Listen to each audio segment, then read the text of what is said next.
Hello, I'm Dr. Kimberly Douglas, and I am the chief contributor to the Substack, The Learning Landscape, where we are mapping 21st century learning. I'm going to do something different here. Um, this conversation is about how ed founders can repurpose their content, and I'm going to demonstrate this in real time. Well, it's real time for me.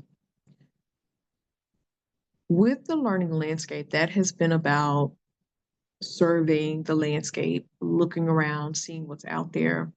And in the past few weeks, I've shifted the conversation a little bit from going beyond surveying, although that's still a part of it, to how are you building out the landscape? What world building are you engaging in as an ed founder, whether you're a tech founder or a non-tech founder?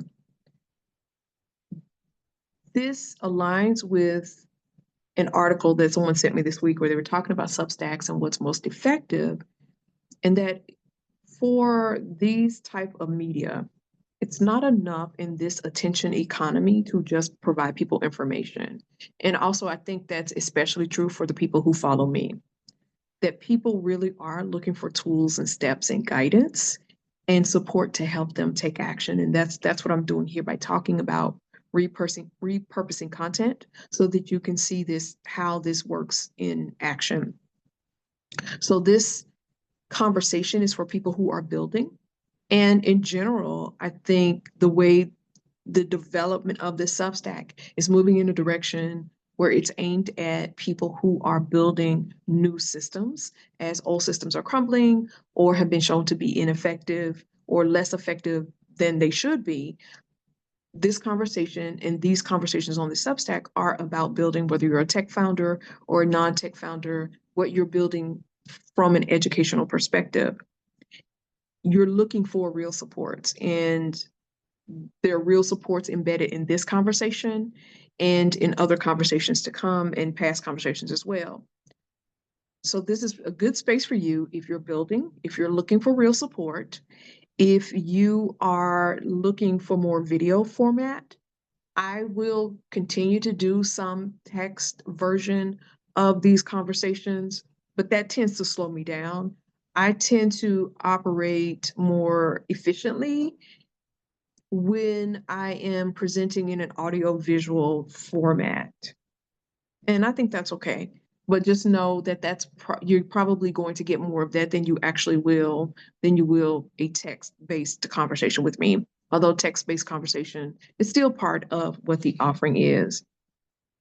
So we're talking about today repurposing. So let me tell you what I am repurposing. On August 27th, which is Wednesday of this week, I put out a post called Ed Founder Basics.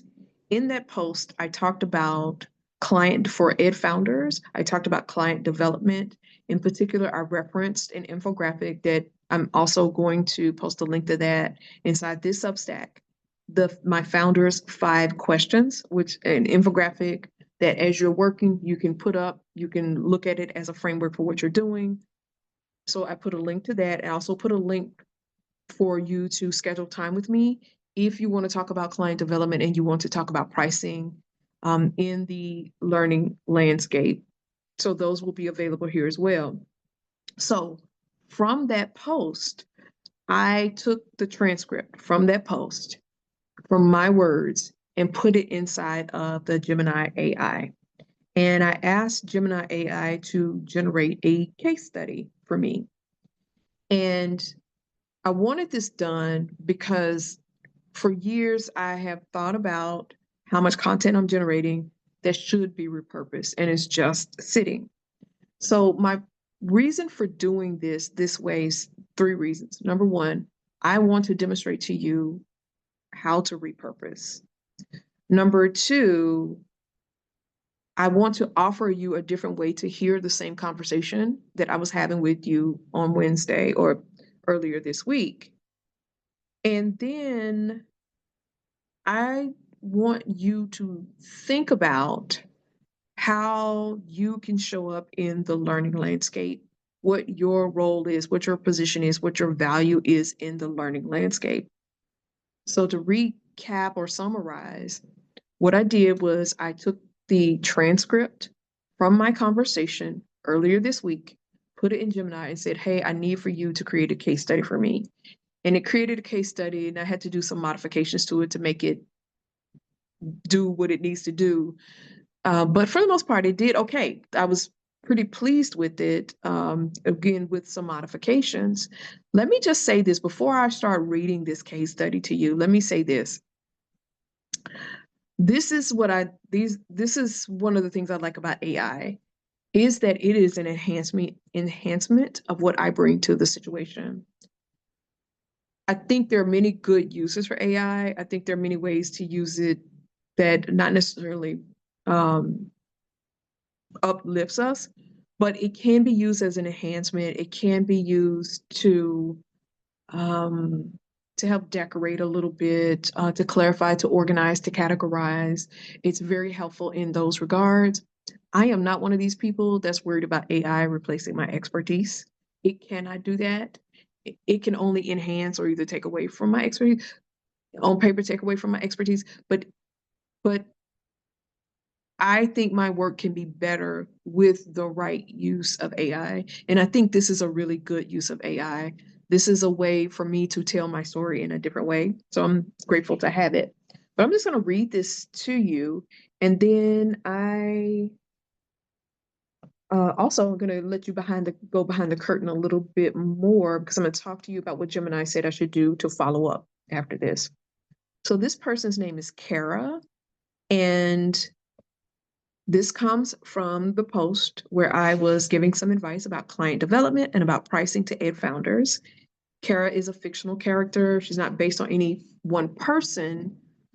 However, my work is heavily informed by user research and asking users questions. So it's in there, even if I don't recognize at a conscious level that it's in there. So I'm just going to read to you Cara's story with regard to my relationship with this fictional character, and then what Gemini said we should do afterwards. So Cara is an aspiring educational founder with a great idea for a new learning tool, and this is a tech tool. Cara's tool helps people study for the GED, but it isn't just for the person who's studying GED. What the tool does is show their friends and family how to support them in studying the GED. Cara has spent countless hours developing what she believes is a brilliant solution to a problem she sees in the education space.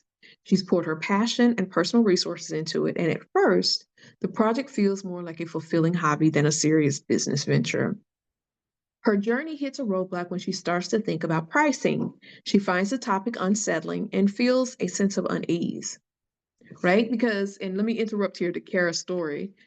Those of us who create social supports or social-based services and products, sometimes we would rather give away things free than to think about how much we want to charge people. We are really uncomfortable with that. So, and again, Cara's fictional. Cara initially believes that her expertise and the quality of her product should be enough, but she's unsure how to translate that into a concrete number. This uncertainty makes her feel stalled and holds her back from moving forward with a formal launch.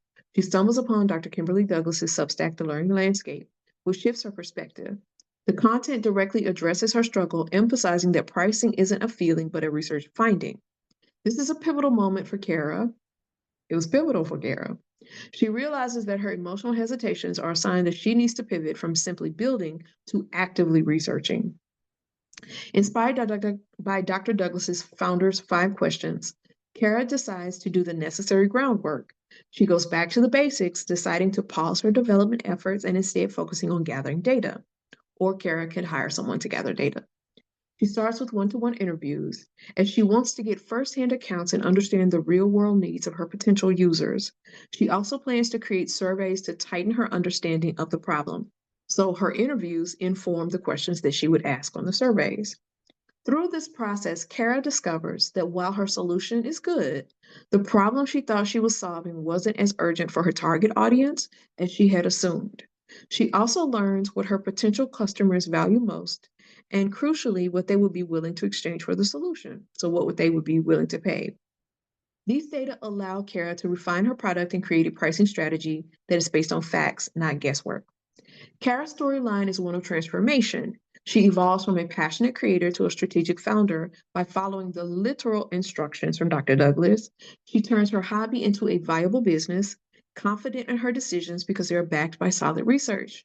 She no longer feels stalled. She has a clear path forward and is at ease with the process of building a sustainable business. So that is the case study that Gemini gave me based upon my transcript from a previous video post. Now, to follow up with that, and I'll conclude with this, I asked Gemini, what can I do with this? And it suggested I use Cara's story as a case study to illustrate the common struggles of founders. I can create social media posts, blog articles, or video series that follow her journey. Start with her initial feeling of being stalled and the idea of pricing being a feeling, then show how she finds clarity by treating it as a finding. This approach makes the problem and your solution feel real and accessible. So it talked about a blog series and video snippets. Use as a call to action. At the end of your content, you can invite people to join your private community, the Price Lab, and I can tell you more about that later. Frame it as the next logical step for people who resonate with Cara's story and want to solve their own pricing and client development challenges. So I could issue a direct invitation, or I could offer a free resource, which one of the free resources that I've offered is here in the Substack, which is the Founders 5 Questions. So it is a free resource, but it also opens a conversation about client development and about pricing.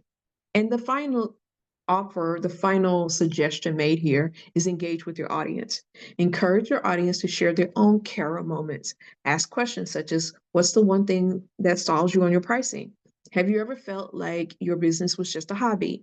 This not only provides you with valuable data, but also builds a sense of community and shared experience, showing potential members they're not alone in their struggles.